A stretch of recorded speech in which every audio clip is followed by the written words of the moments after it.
Assalamualaikum warahmatullahi wabarakatuh. Alhamdulillahirabbil alamin wassalatu wassalamu ala asyrofil mursalin sayyidina maulana Muhammadin wa ala alihi wa sahbihi ajmain, amma ba'du. Yang kita hormati bersama Bapak Profesor Dr. Rustono selaku rektor, yang saya hormati Haji Ahmad Sudi selaku ketua yayasan, Dr. Haja Lulu Eliana selaku wakil rektor, Bapak Suyanto dan Pak Tri Leksono yang saya hormati, semua teman-teman di Universitas Veteran yang saya hormati.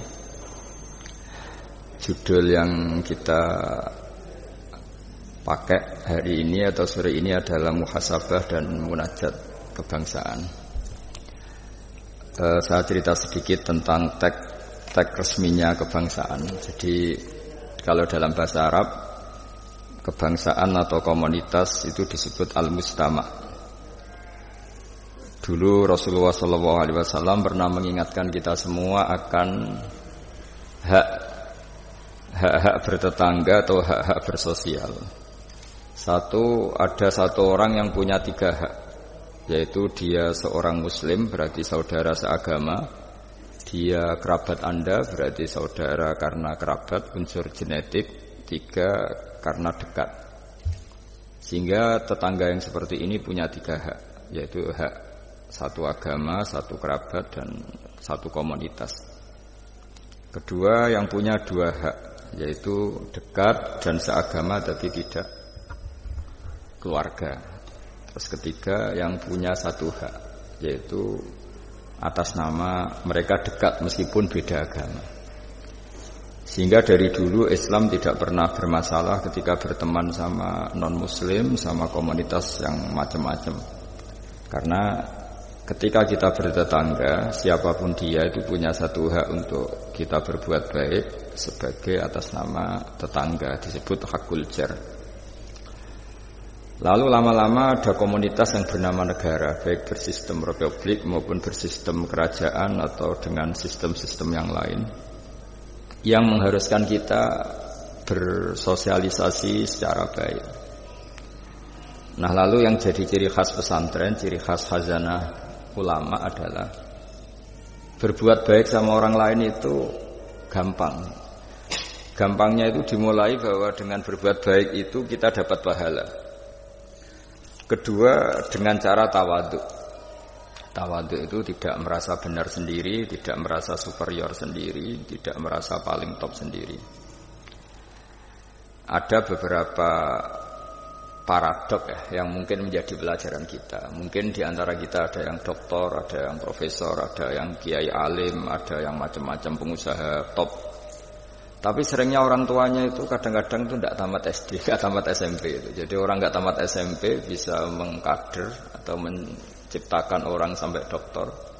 Kadang-kadang kita yang doktor menjadikan anak naik kelas saja susah. Pertanyaannya yang pinter itu siapa gitu. Jadi orang awam bisa menjadikan anaknya alim, doktor, kiai. Tapi setelah kita doktor, karena mungkin hidup kita mapan atau jabatan kita mentereng, itu didik anak itu susahnya bukan main. Sehingga di sini orang harus berlatih kearifan. Dulu mungkin ketika kita kecil, karena dengan segala keterbatasan keluarga kita, juga komunitas kita, atau zaman kita itu, yang menggerakkan kehidupan itu kearifan. Sehingga orang itu bawaannya sudah bijak, mengalami apa saja bijak. Misalnya enggak punya uang, ya tetap punya harapan. Tapi kalau sekarang enggak, belum sudah ditabungkan, diasuransikan, sehingga orang itu kepercayaannya sama materi itu luar biasa, bergantung sama materi. Dan itu awal dari masalah ketika yang diangan-angan itu tidak ada, karena terlalu bergantung sama materi. Jika kita yang nekuni dunia ulama, nekuni dunia fikih, kita terus belajar bahwa orang-orang top itu dilahirkan dari kearifan, bukan dari hal yang bersifat materi. Kearifan ini penting. Saya beri contoh dulu, ada orang itu kholi itu dalam bahasa Arab artinya preman. Itu dia preman sekali. Ketika Nabi Isa jalan-jalan dengan Hawariyin, kaum pilihan, bawaannya orang soleh itu mulai dulu itu menarik. meskipun bagi orang yang tidak soleh. Jadi saya ulang lagi, bawaannya orang soleh itu auranya menarik meskipun bagi yang tidak soleh. Singkat cerita, preman ini spontan ingin bergabung derekno Nabi Isa dan Hawariyin ini. Tapi apa yang terjadi? Si Hawari ini, pendereknya Nabi Isa itu mempercepat jalannya karena beliau nggak mau sejajar dengan preman tadi. Si preman melambatkan jalannya karena nggak ingin setara atau segaris dengan yang Hawari, karena merasa tidak soleh. Masa orang tidak soleh kok jalan bersama orang soleh? Itu merasa nggak pantas. Lah yang Hawariin merasa ingin cepat karena angkuhnya, nggak ingin jejer orang preman. Saat itu juga Allah memberi wahyu kepada Nabi Isa, wahai Isa, bilang ke santri kamu itu yang orang Hawariin, semua kebaikannya saya hapus, dan bilang sama yang preman itu semua keburukannya tak hapus. Yang satu dihapus kebaikannya karena angkuh, yang satu dihapus kejelekannya karena tawadhu. Kata Allah, liyas ta'nifa al-amalah, dua-duanya harus mulai dari nol untuk menjadi orang baik. Yang satu kehilangan semua kebaikannya, yang satu kehilangan semua keburukannya. Sehingga dari cerita-cerita kitab seperti ini di kitab Ihya, saya menyaksikan sendiri guru saya Kiai Haji Maimun Zubair, bapak saya mulai cerita orang-orang soleh dulu. Itu bertetangga dengan siapapun tidak masalah. Karena ada orang yang sedang fasik, sedang preman, sedang itu dibahasakan sedang. Sedang itu nggak ada jaminan kalau berakhir dengan seperti itu. Jadi bagian dari kearifan kiai-kiai berbangsa dan bernegara karena tidak pernah menstigmasi bahwa orang lain itu lebih buruk ketimbang kita. Sehingga ya kita nyaman saja, nyaman berteman siapa saja karena kita tidak pernah punya perasaan lebih baik. Nah di sini kenapa para kiai itu fleksibel berteman berbagai kelompok, karena tidak pernah merasa lebih baik. Atau dalam bahasa terkenalnya disebut tawadhu. Jadi ketika orang merasa lebih baik, maka akan ada keangkuhan. Keangkuhan ini melahirkan sentimen. Sentimen ini lama-lama menjadikan sosial yang nggak sehat, bisa chaos. Nah dari pelajaran itu akhirnya kita cara bernegara, kita cara bersosialisasi itu ya nyaman-nyaman saja. Karena Allah Ta'ala itu membuat status sebenarnya itu di akhir, disebut husnul khotimah atau su'ul khotimah. Jadi banyak dicerita orang-orang dulu, orang yang nyantri dari awal niat nyantri nggak jadi wali. Sunan Kalijogo yang pertama kenal Sunan Bonang karena ingin garong, karena ingin begal, dalam cerita-cerita yang legendaris itu justru jadi santrinya dan jadi wali. Jadi perkenalan yang awalnya tidak baik berakhir dengan baik. Kadang-kadang perkenalan yang baik berakhir dengan kroni, dengan macam-macam yang tidak baik. Nah, dari sekian peristiwa itu akhirnya para ulama menyimpulkan bahwa hanya biyadihi al-amru, hanya Allah yang bisa mengendalikan semua urusan. Sampai-sampai Nabi misalnya kurang berkenan sama namanya Wahsy, karena Wahsy itu pembunuh Sayyid Hamzah, paman yang paling dicintai Rasulullah. Itu mangkelnya Nabi sebagai manusia itu yang mangkel betul. Tapi sama Allah justru Wahsy ini dikasih hidayah, kemudian menjadi Islam dan Islamnya baik sekali. Dan dulu ada sahabat namanya Sa'labah, itu pecinta masjid, sering ibadah. Tapi karena mungkin saking overnya atau gimana, dia trauma jadi orang soleh, malah jadi orang nggak benar. Cerita-cerita seperti ini tuh memang nggak bisa digeneralisir, nggak bisa digeneralisir untuk curiga sama orang-orang soleh. Tapi saya pastikan cerita seperti ini tuh melahirkan kearifan bahwa manusia itu akan selalu dalam tanda petik ketakutan, dalam kekhawatiran bahwa mereka tidak bisa mengakhiri hidupnya dengan baik. Sehingga di sini melahirkan kearifan, dan dari kearifan itu kita bernegara itu akan baik, karena kita tidak mungkin menstigmasi kelompok lain itu sangat buruk atau sangat bahaya atau ancaman, karena kita sama-sama punya kearifan untuk berkawan, bersosialisasi. Dalam kitab-kitab yang saya baca, ini karena acara kampus, muhasabah yang sebenarnya itu ya dimulai dari hal-hal seperti ini. Saya sering baca kitab namanya kitab Al-Hikam. Itu beri satu pemikiran besar bahwa yang kita kira baik itu ya orang lain itu. Jadi kiai-kiai kecil itu kan lakunya itu ya di acara-acara kecil itu. Ya kalau kiai besarnya datang pasti ini enggak keduman itu. Jadi acara manakipan kok kiai besar datang, wong jadi lakon itu benda ada acara gitu saja kok yang besar datang pasti jadi tidak laku itu. Ada acara seminar di SMP kok yang datang rektor Unifek itu kan terus enggak payu yang narasumber kecil-kecil itu. Jadi dibalik datang yang niatnya merakyat justru menutup atau memahjubkan orang-orang yang harusnya jadi aktor di situ. Itu kan ibarat kita bikin toko besar di daerah-daerah tertinggal. Niatnya baik supaya daerah itu maju, kebutuhannya terpenuhi. Tapi ini yang retail-retail kecil menjadi terancam. Nah, di sini terus ada kearifan dalam kitab hikam yang dijelaskan itu. Manusia itu siapa? Manusia itu orang yang saat baik saja itu ada jeleknya, apalagi saat jelek. Dulu bapak saya sering guyon gitu. Kalau ada imam masjid istiqomah jadi imam terus. Sampai tua jadi imam tuh. Kan seringnya dipuji istiqomah. Tapi kata bapak saya itu ya gara-gara dia istiqomah itu tidak ada kader. Sampai orang lain frustasi jadi imam gitu. Jadi di balik istiqomahnya ini sebetulnya memahjubkan sekian kader imam gitu. Karena terus orang lain jadi imam enggak berani gitu. Dan akhirnya enggak ada kaderisasi. Tapi misalnya dia pelintan juga tidak baik. Masa imam kok pelintan kadang hadir kadang enggak. Orang yang terlalu mencintai istri juga gitu. Kalau terlalu harmonis pasti ibunya terancam, saudara-saudara keluarganya terancam, sehingga hubungan sosialnya dengan keluarganya kurang baik. Begitu juga dengan teman-temannya. Tapi kalau agama menyarankan dengan istri yang mesra juga keliru. Masa menyarankan begitu? Tapi kalau terlalu mesra pasti hak-haknya yang lain terganggu. Nah ini yang disebut muhasabah. Muhasabah itu kata kitab hikam, kita harus mengevaluasi bahkan dalam hal-hal yang tadi, yang baik. Termasuk dalam kitab itu dijelaskan bahkan minta surga saja atau minta neraka itu ya kadang-kadang kurang baik. Bukan karena mintanya yang kurang baik begini. Orang soleh, ini cerita orang soleh.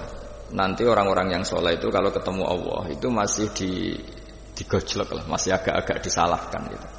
Kenapa kamu ibadah terus gitu? Gusti karena saya ingin masuk surga gitu. Yang satu ditanya, kenapa kamu ibadah serius? Karena saya takut masuk neraka gitu. Akhirnya Allah ngendikan masyhur itu dalam hadis. Laulam akhluk jannatan wala naron alam akun ahlan an uto'a. Lalu andaikan saya tidak bikin surga atau neraka, lalu kamu tidak nyembah saya. Berarti kamu nyembah saya karena saya bikin surga, saya bikin neraka. Andaikan saya tidak bikin surga atau bikin neraka, berarti kamu tidak nyembah saya. Kaget orang soleh ini. Padahal Allah selalu Tuhan meskipun tidak bikin surga dan tidak bikin neraka. Tapi orang bisa baik itu karena dimotivasi ada surga dan neraka. Tapi andaikan kita menyembah Allah karena surga karena neraka, problemnya lalu kalau Allah tidak bikin surga apa neraka, apa kita terus tidak baik, tidak menyembah Allah. Sehingga kalau di Quran itu ada fattakun nar, tapi ada fattakun ya ulil albab. Takutlah kepada saya kalau kamu punya akal. Jadi takutnya bukan kepada tidak masuk surga atau takut masuk neraka, tapi takutnya pada Allah Subhanahu wa ta'ala. Begitu juga hubungan kita dengan istri. Tidak muji istri itu gimana? Kita misalnya ditanya, kenapa kamu mencintai istri kamu? Karena dia cantik, karena dia baik. Sebenarnya kalimat itu bahaya. Bahayanya adalah berarti suatu saat Mas aku nak serayu kira seneng aku. Tapi kebetulan rata-rata istri ini diomongin gitu tuh bangga. Karena dipuji cantik. Padahal sebenarnya ini masalah. Kalau mencintai karena cantik, suatu saat pasti tidak cantik. Artinya apa? Apapun pilihan kata kita, sebenarnya ada banyak masalah. Karena tadi, menurut kitab hikam, manusia itu siapa? Orang yang saat baik saja itu ada jeleknya. Kalau kamu mencintai seseorang karena dia baik, berarti suatu saat kalau tidak baik, kamu tidak cinta.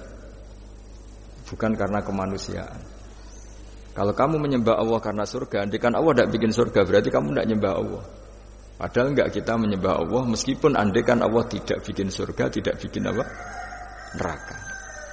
Nah, evaluasi-evaluasi seperti ini itu dibutuhkan muhasabah, karena kita bernegara sampai sebaik ini itu barokahnya ilmu, barokahnya tawadhu.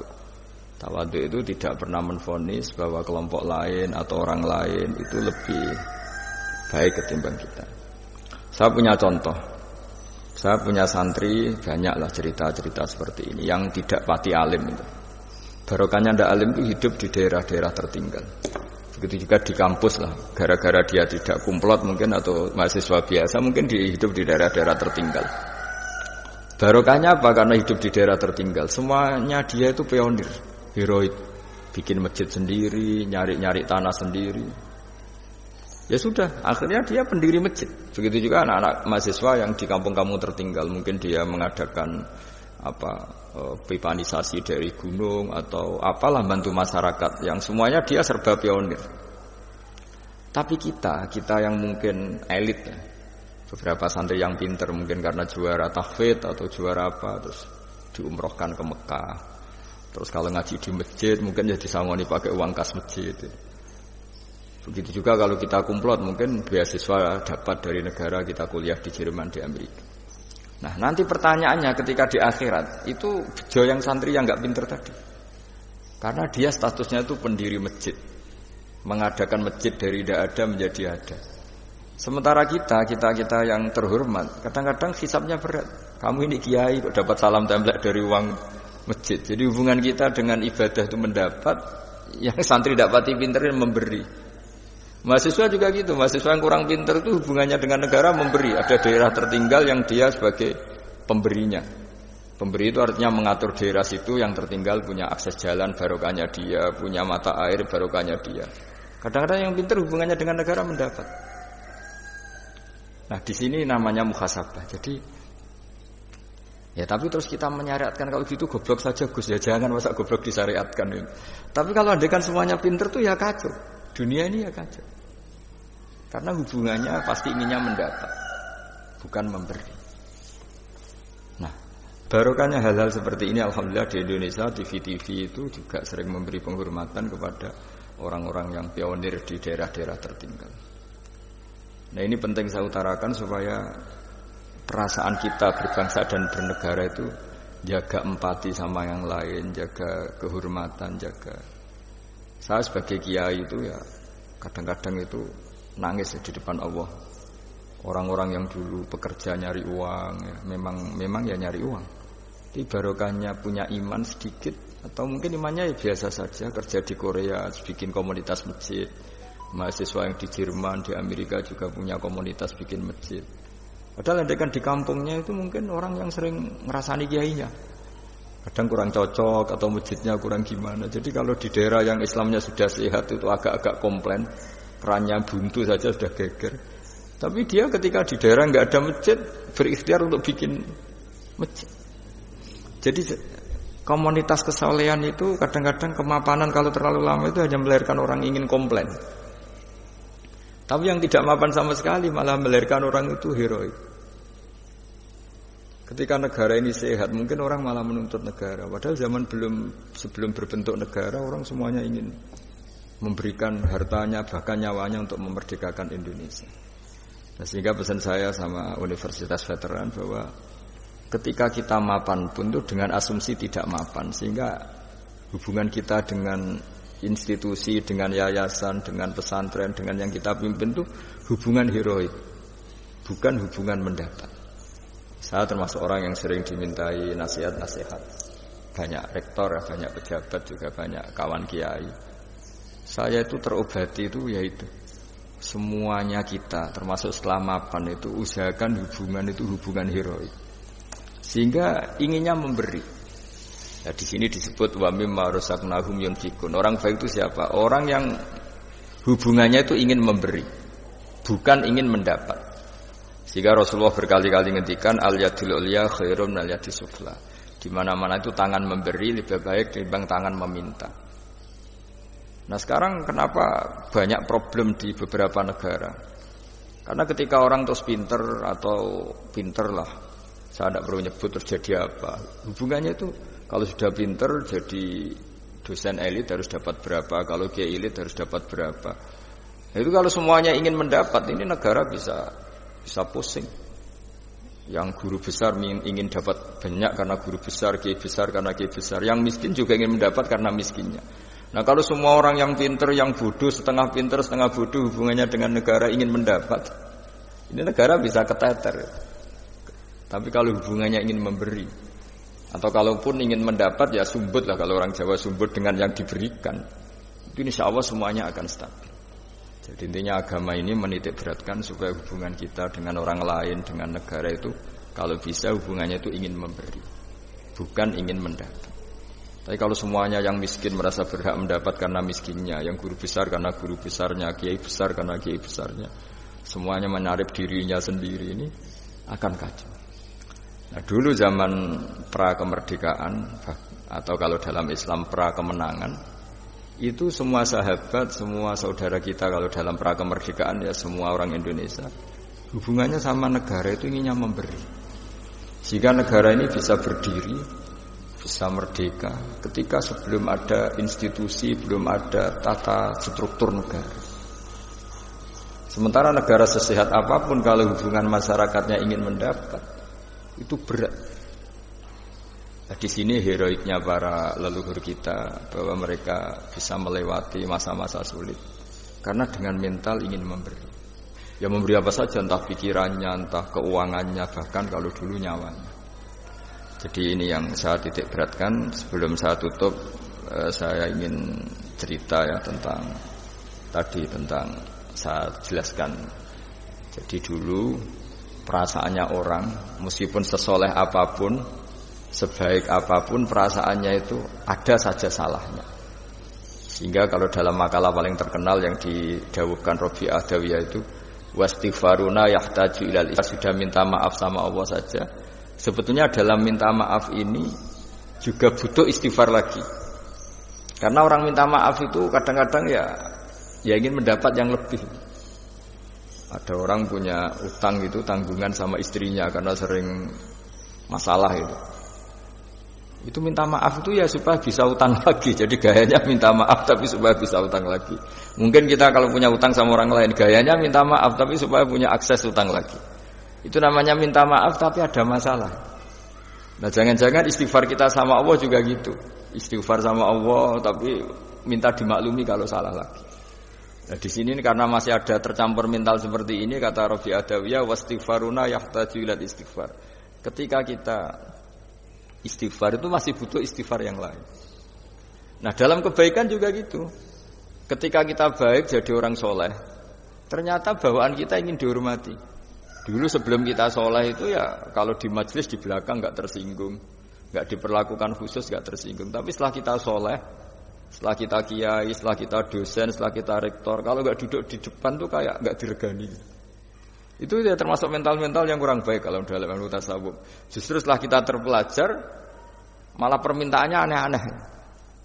Padahal agama ini hanya mengajarkan wa ma umiru illa liya'budu wa mukhlishina lahuddin. Agama ini hanya mengajarkan kalau ingin jadi orang soleh yang ikhlas. Kalau ingin jadi dosen yang ikhlas. Kalau ingin jadi guru ya guru yang ikhlas. Karena biaya ndak ikhlas itu mahal sekali. Dan kalau sudah mahal sekali ini negara bisa jebol, sistem sosial bisa jebol. Jadi ini hal-hal yang khas kiai, karena kalau yang kajian kampus saya yakin Pak Rektor, Pak Wakil Rektor dan Pak Ketua Yayasan lebih tahu, anak-anak mahasiswa lebih tahu. Saya kalau ngaji di kampus memang kan cerita khas pesantren karena justru ini saling melengkapi. Saya tidak perlu basa-basi bicara ilmu khas mereka karena mereka lebih tahu. Kalau dalam bahasa Rasulullah SAW, antum a'lamu bi umuri dunyakum. Kamu lebih tahu tentang urusan yang kamu geluti. Tapi kalau urusan akhirat, urusan agama mungkin karena kita yang menekuni itu mungkin kita lebih tahu. Nah, di antara ilmu yang saya utarakan hari ini, sore ini, bahwa orang soleh sendiri itu sebetulnya nanti masih ditanya sama Allah tadi. Kenapa kamu nyembah saya? Karena ingin masuk surga. Kenapa kamu nyembah saya? Takut neraka. Lalu kamu tidak hormat saya, kata Allah. Ketika saya tidak bikin surga, tidak bikin neraka. Akhirnya mereka sadar bahwa ibadah itu harus murni karena Allah Subhanahu wa ta'ala. Bukan karena takut masuk neraka, juga bukan karena ingin masuk surga. Ya sama seperti kita mencintai anak kita, yaitu sebagai karena anak kita. Jangan karena anak kita ringkeng satu, anak kita kumplot. Lalu terus kita membiarkan anak kita saat ada naik kelas. Toh tetap anak kita. Saya mencintai suami saya karena dosen penghasilannya banyak. Lalu suatu saat kalau ada masalah di PHK atau ada masalah terus tidak suami kamu.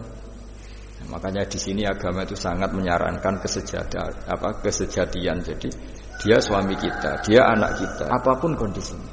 Nah, kira-kira gitulah, ikhlas itu kira-kira seperti itu. Jadi jangan sampai alasan-alasan yang bersifat materialistik itu yang menjadikan kita mencintai istri karena cantik, mencintai suami karena hasilnya besar. Suatu saat kalau itu berubah, kita akan masalah.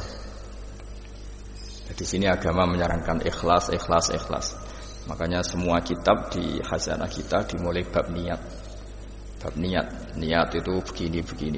Sehingga ada seorang yang tanya, kenapa ahli surga masuk surga selamanya, padahal amalnya paling banter 80 tahun. Tetapi kenapa ahli neraka akhirnya masuk neraka sampai selamanya, padahal kalaupun dia bejat hanya 80 tahun. Itu dijawab oleh ulama-ulama. Orang mukmin itu berkomitmen akan iman andaikan hidupnya selama-lamanya, sehingga dibalas dengan masuk surga selama-lamanya. Sementara orang yang fasik, yang berbuat hanya mengumbar nafsu, bayangan dia kalaupun hidup 1000 tahun ya akan begitu terus. Dan dia ketika mati dengan status dia berencana andaikan sehat maksiat terus. Karena punya rencana seperti itu diganjar neraka yang selamanya lama. Maka saya mohon niat ini juga yang harus mengilhami para rektor, para dosen. Andaikan sudah tidak jabat pun tetap berkomitmen pada institusinya, pada yayasannya. Jangan kalau jabat serius, sekali tidak jabat malah ganggu. Itu enggak boleh. Harus. Saya sendiri juga gitu. Saya populer apa enggak, saya keren apa enggak, saya akan berkomitmen tetap mengkhidmati agama ini. Nah, dengan seperti itu berarti sudah biniyatin sholihatin, punya niat yang baik. Saya kira demikian karena memang suasananya masih pandemi, tapi ya tetap terima kasih meskipun lewat virtual, tapi saya mohon sekali komitmen ikhlas ini dan tawadhu ini. Karena bernegara itu, kalau negara mungkin jaganya kan lewat tentara, lewat polisi, lewat institusi, lewat aturan-aturan itu semua orang supaya merasa tertib. Tapi kita sebagai kiai, tertib itu dimulai cara tawadhu tadi, karena kita tidak merasa paling benar sehingga hubungan dengan siapapun kita akan baik. Tapi kalau sudah orang merasa benar sendiri, bahkan saya dengan anak saya itu ya sering takut. Ya karena jangan-jangan benar anak saya.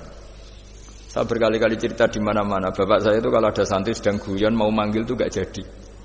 Padahal beliau ingin memerintahkan untuk urusan apa? Alasannya bahagia itu mahal, sehingga kalau saya jadi manggil ganggu bahagianya santri ini.